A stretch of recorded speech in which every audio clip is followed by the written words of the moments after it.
कैसे हम अपने विंडोज डिफेंडर को ऑफ कर सकते हैं।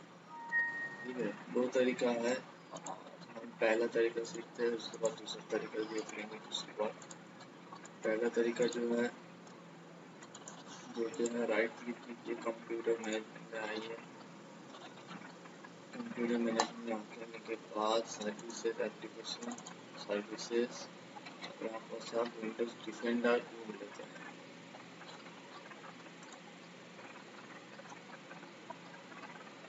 विंडोज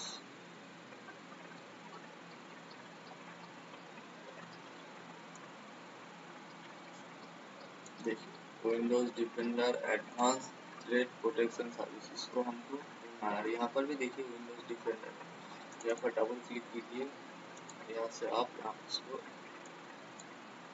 डिसेबल कर दीजिए। देखिए डिसेबल,